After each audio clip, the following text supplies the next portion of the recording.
कि कल इंदिरा जी की पुण्यतिथि है।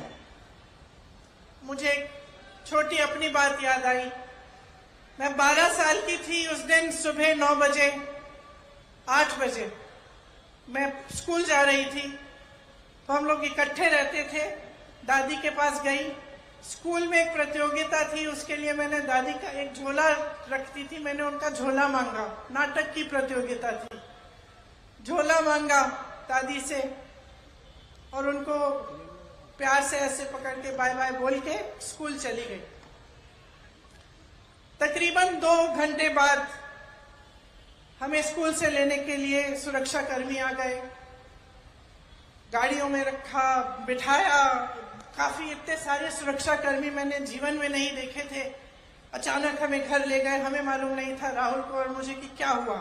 मैं 12 साल की थी, वो 14 साल का था। घर आए, गाड़ी से उतरे तो जमीन पे खून के बड़े बड़े धब्बे थे। उस समय हमें मालूम नहीं था कि हमारे दादी का खून था, जो उस मिट्टी में मिल चुका था। अंदर गए, माता पिता नहीं थे। पिताजी दौरे पे थे, बंगाल गए हुए थे। माताजी दादी को लेकर अस्पताल गई हुई थी। जब अंदर गए और पता चला कि दादी की हत्या की गई है, तो एक अजीब सा भय, अजीब सा दुख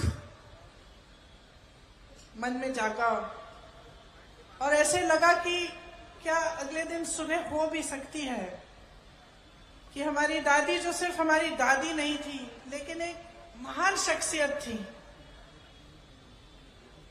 क्या उनको इस तरह से कोई खत्म भी कर सकता है, और इतनी हिंसा से। और अक्सर मैं सोचती हूं कि इतनी हिंसक घटना घटी हमारे साथ। हमारी दादी मां समान थी हमारे, लेकिन कैसी देशभक्ति की भावना उन्होंने हमारे दिलों में डाली होगी कि 1 सेकंड के लिए, 1 मिनट के लिए हमारी इस देश में आस्था नहीं टूटी।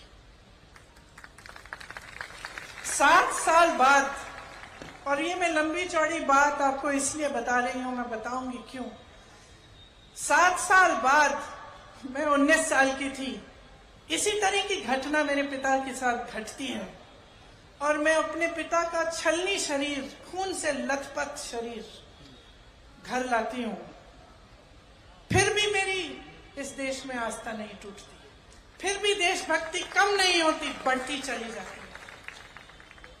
कैसी भावना होगी उन लोगों के दिल में कि हम बच्चों में उन्होंने ऐसी देशभक्ति की भावना डाल दी कि तब से लेकर अब तक ये टूट नहीं पाई। मैं इसलिए ये सारी बातें कह रही हूं क्योंकि जब हम अपनी बीती हुई पीढ़ियों की बात करते हैं, जब हम इंदिरा जी की बात करते हैं, नेहरू जी की बात करते हैं, राजीव जी की बात करते हैं, तो हमारी आलोचना करने वाले एकदम से परिवारवाद की बात उठाते हैं। मैं आपसे ये कहना चाहती हूं कि ये परिवारवाद नहीं है, ये देश के प्रति एक भक्ति है जो टूट नहीं पा रही है।